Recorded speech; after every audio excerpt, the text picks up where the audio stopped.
Hi, Carl Ford here in the TMC Net newsroom at IT Expo in Austin, Texas, and I'm here with Eric Hernaez, who happens to be the Vice President of Marketing at NetSapiens. I sure do. And he also is a Skype buddy, so we could talk all the time, but for your benefit, we're going to talk about what NetSapiens is doing right now, and you guys have kind of managed to make that cloud kind of work both ways, so people can do things inside and out. You want to talk about what you guys have done? Absolutely.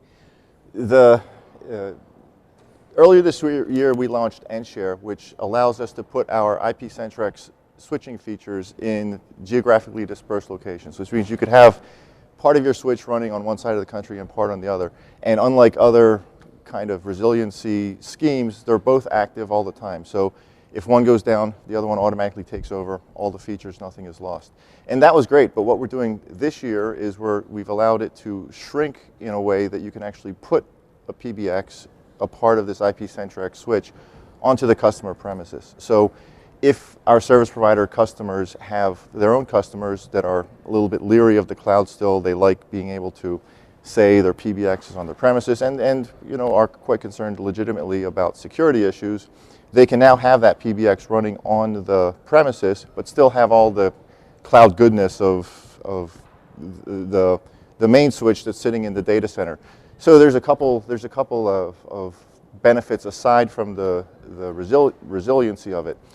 Part of the system allows you to find the switch that's closest to the subscriber and point them at that switch. So if somebody happens to go off the campus or outside of the office environment, let's say they're traveling and they want to hook into their office PBX from a soft phone or from a smartphone, the system will automatically find the part of the switch that's closest to them and register them to that switch, and now that becomes their temporary home node, if you will.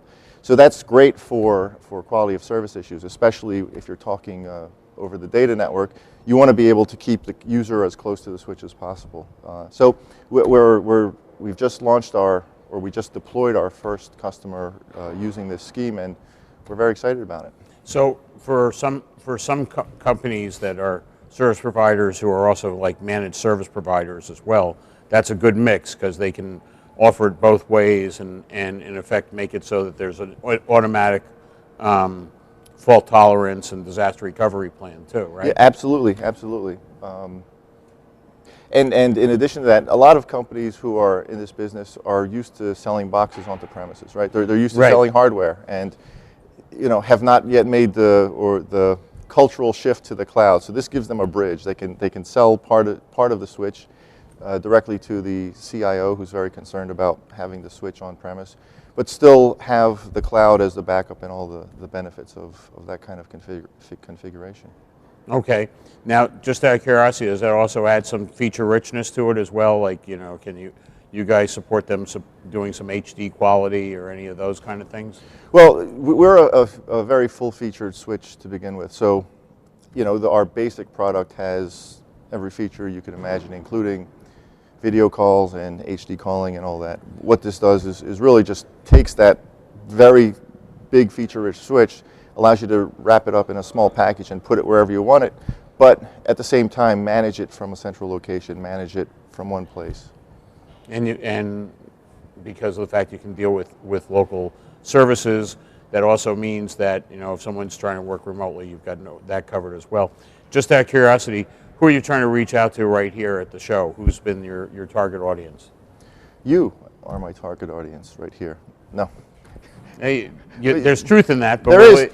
Well, we're trying to get the word out to service providers. You know, service providers and MSPs who are deploying managed services are natural beneficiaries for this kind of technology, and that's why we're here. Well, great. I'm glad you are. So thanks, Eric. Yeah, thank you.